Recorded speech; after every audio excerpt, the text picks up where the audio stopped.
this morning, I'm going to talk about being curious. In fact, I think for the next 8 mornings, I'm going to talk about each of the steps of the authentic networker. Because that's primarily what I'm coaching people on in these daily dose of salts: character development, leadership development, attitude, and no matter what you're building, no matter what you're selling, how to do it authentically, right? How to move away from the classical sales, pressure, manipulation, hype, lying. Probably the one word that I could encapsulate everything the authentic networker isn't is the person who tells people what they should do. You should buy my product. You should do what I'm doing. You should make more money. You should retire early. You should buy a nicer car. You should lose weight. You should get more fit.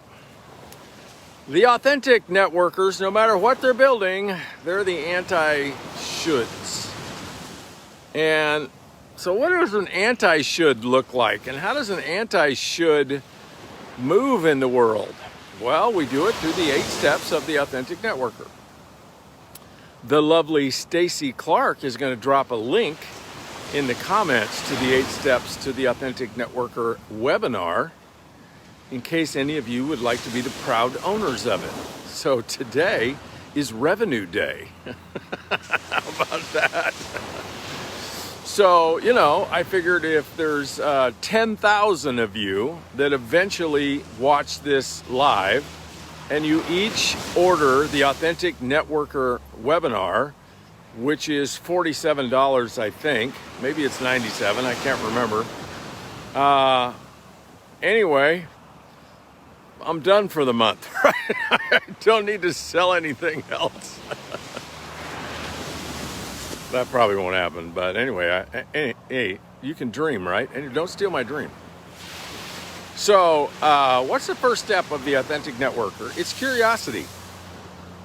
Curiosity doesn't kill the cat in network marketing, in being a networker, in building anything. Curiosity. The beach will be open at 7. So nobody's supposed to be on the beach till 7 o'clock.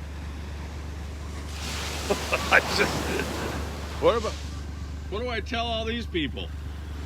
Who's people? The whole world is watching you. I'm just saying, that's Llama, But I don't know how did you get here, but... Fisherman's Trail.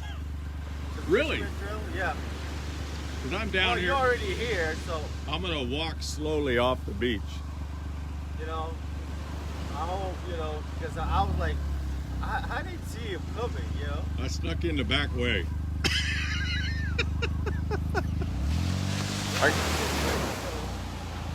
Here I go. You're talking to 10,000 people. So apparently we have a new rule on Lanai that you can't be on the beach from 7 a.m. to 7 p.m. because that's when COVID's on the beach.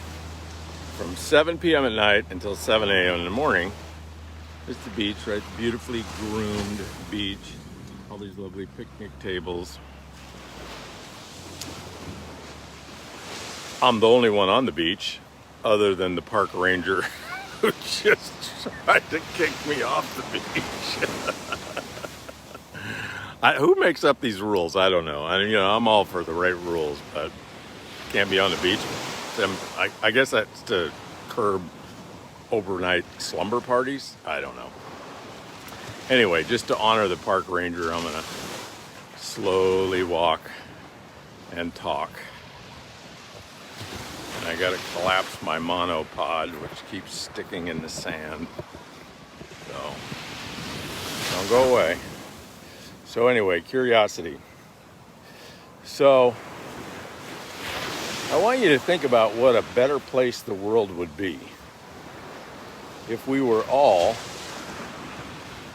vastly more curious about each other. Like we're open to learning what makes other people tick, right? Why do other people believe what they believe?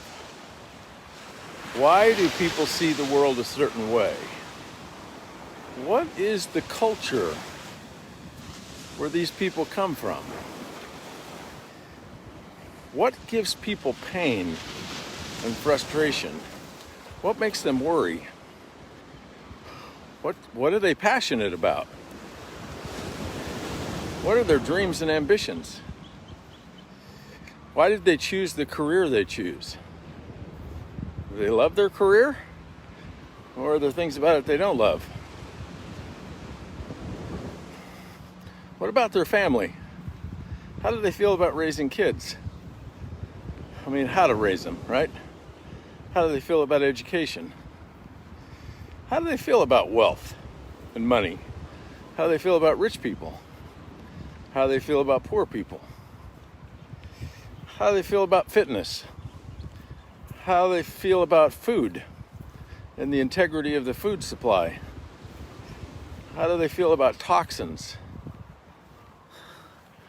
How do they feel about all these things?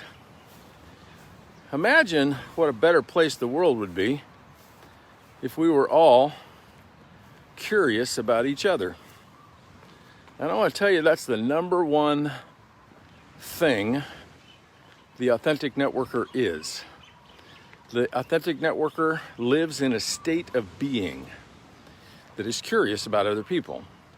The authentic networker doesn't take their own answers to those questions. Here's what I think about fitness and toxins and wealth and education and kids and the environment and politics and whatever. The authentic networker doesn't take what they think and who they are and shove it on other people. The authentic networker reverses the roles of the masses, and they take all their opinions and all their experiences and all their preferences and all their addictions and all their attitudes and all their beliefs, and they hang on to them for sure. But when it comes to interacting with other people, they lock them in a room.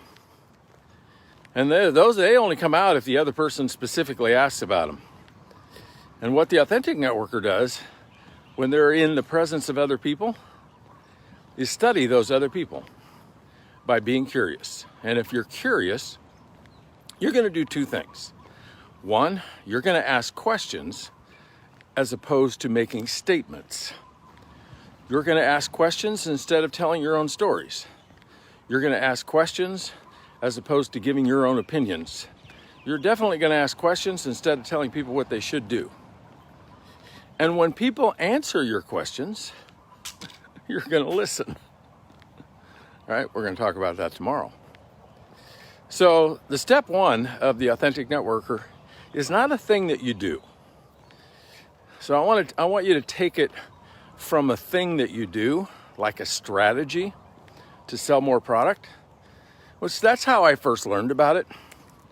I first learned about this state of being as a sales strategy. Sales strategy was pretty simple. If you want to sell more product, ask questions of the other person. But it was just a strategy, right? And it wasn't sincere. It wasn't authentic. It wasn't a state of being. It was something that you do to sell more product or recruit more people or whatever. What I'm proposing is you take it to a level that can shift the planet. And that level is that you be curious, that that's actually your attitude, that that's part of your identity. It's not what you do, it's who you are. That you move through the world in learning mode. So I did an interview, 3 or 4 days ago for my podcast with Jack Canfield. I think it airs next Friday. Hour-long interview. Jack Canfield, interesting guy. He's got a master's degree in psychological education. Studied at Harvard.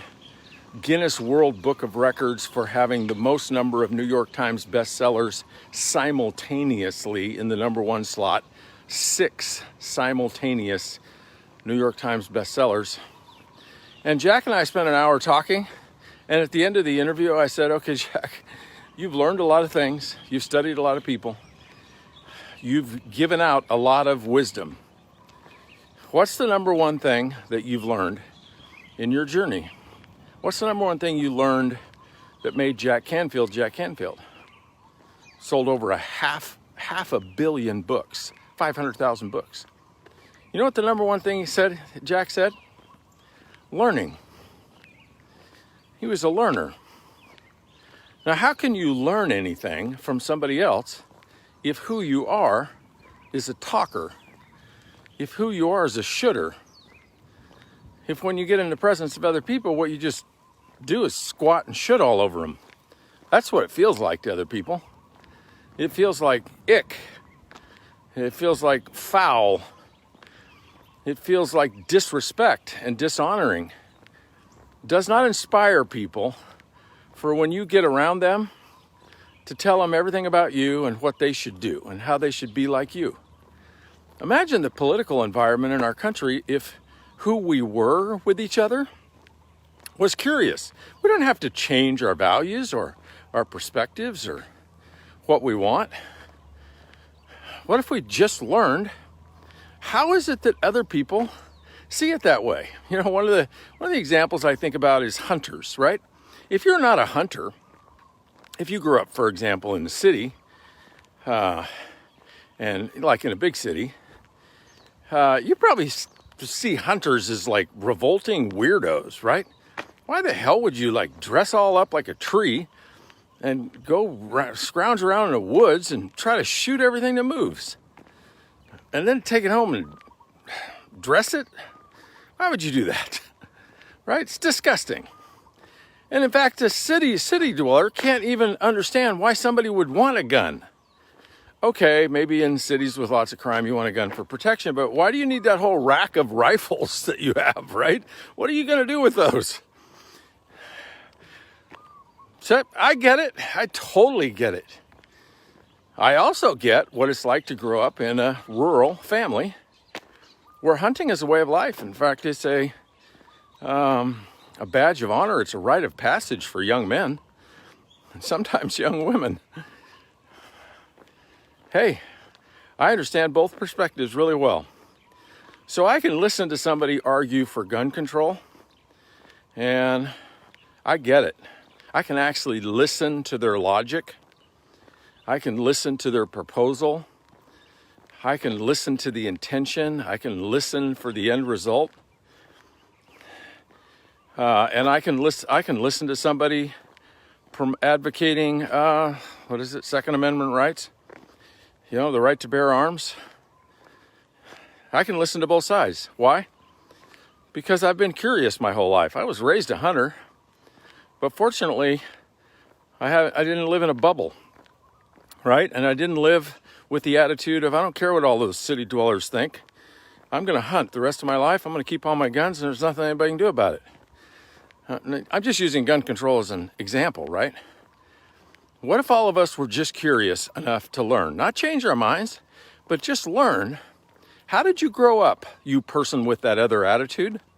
Who did you grow up around? What are your life experiences? How did you see the world? What were the eyes through which you saw the world? What happened to you? What happened to people that you know, such that you have this attitude? Imagine what a beautiful place the world would be if we all spent our lives in learning mode. And that's the state of curiosity. Be curious. Step one of the authentic networker. You talk about exploding your warm market. You talk about having tons of people to talk to who actually want to talk to you. Be curious. Blow your mind. All right, thank you for joining me for my exiled from the beach daily dose of salt. I'm going to call somebody this morning, just like I did yesterday. Yesterday I called Martha Wentz from Aurora, Colorado, who was traveling in Pennsylvania and on her way to Sarasota, Florida, and we talked for over an hour. And so I'm going to call one of you right now because I'm at the harbor. And I'm going to walk around the harbor and I'm going to walk up the hill. And I got about 45 minutes left for my next Zoom. So I want to talk to one of you that is super coachable, is playing for something really big. You know, you got a lot at stake. Like you got a big team, or you want a big team, or let's see. I'm looking for a phone number. Hey, give me a phone number. Oh, people are probably freaked out about putting their phone number.